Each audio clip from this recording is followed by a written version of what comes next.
माझ्या दिमाखाने मी काय करतो त्यांना की 15 दिवसाला मी दारू पण पाजतो त्यांना.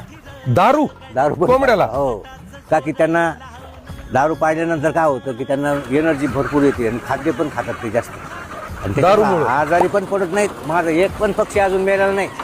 त्यापासून त्यांना सर्दीच झाली नाही माझ्या एकाला बी अजून. इतकी थंडी तरी. आता उन्हाळ्यामध्ये माझं वेगळं शेड्यूल चालणार आहे कसा? की आज कशाला सांगायचं. नाही सांगा ना. हा? उन्हाळ्यात काय शेड्यूल आहे? अरे उन्हाळ्यामध्ये तर लय भारी आहे. हे कोणत्या जातीच्या कोंबड्या आहेत? लोकांना काय मला तर काय समजत नाही. हे गावरान आहे का काय हे तुमच्या समोर आहे. डोकं पॅक झालं. लोक पॅक झालं नाही. गावरान कोणतं समजावं आपण आणि कोणतं नाही समजावं हे तुमच्या समोर आहे. आता चाऱ्यामध्ये कसं आहे की 1 किलो मका 20 रुपयाची भेटते आपल्याला.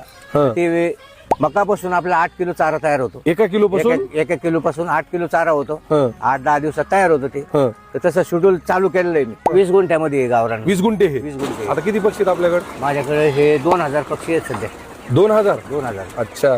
आता मला सांगा, ही जी तुम्ही कंपाऊंड केलंय अगदी साध्या पद्धतीत केलं, हे किती किती अंतरावर लावलंय त्याचं? हे 10 फुटावर मी लोखंडी पोल लावले. हं. त्याला एक जाळी बसवली. हं. जाळीच्या नंतर मी जे हिरवं नेट नेट. बसवलं हं. तर ताकी बाहेरून कुत्रे मांजर यांना काही दिसू नाही बुवा आतमध्ये काय आहे म्हणून. हं, हं, हं.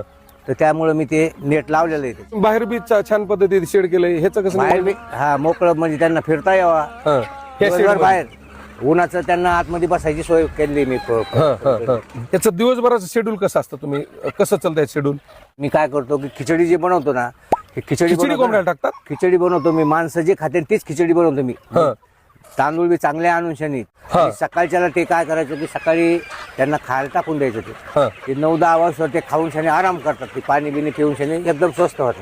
तर बाकीचं माझ्याकडं हायड्रोपोनिक चारा आहे. गव्हापासून बी गहू तुमचं मेथी हे पण मी हायड्रोपोनिक. कोंबड्याला मेथी? हो, एकदम भारी. थंडीच्या दिवसात तर आपण लाडू करतोच ना. हं, हं. मग त्यांना नको का मग मेथी पण मी हायड्रोपोनिक मध्ये भिजू घालून ठेवून देतोय. त्याचा पण चारा तयार होतो.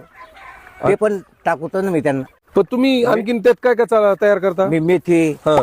गहू मक्का हं. त्यापासून मी तयार करतो. 2-3 आयटम तयार होते त्याच्यामध्ये. डाकणे साहेबांच्या हातात जे ट्रे दिसतोय का, ह्यो 7 दिवसाचे गहू इथे. ह्याला जे कवळे कवळे कोंब आलेले आहेत का, हे कोंब असतील. आता तुम्हाला हे उचलून दाखवले का, ह्याच्या हे मुळ्या येतात आणि ह्या मुळ्या कोंबड्यांना पोषक असतात. गावरान कोंबडी पालन परवडतं का? तुमचं काय म्हणणं ह्याच्याबद्दल? 4 महिन्यामध्ये बघा आता तुम्ही कसा कोंबडा म्हणलं तर किलो 1.25 किलो भरतो ते. हो. 500 ते 700 रुपये पोट तो जातो. कोंबडी जर म्हणलं तर 400 ते 600 रुपये पोट कोंबडी जाते. त्यामुळं कोंबडी पालन परवडतं. फक्त काळजी करणारा माणूस पाहिजे. चला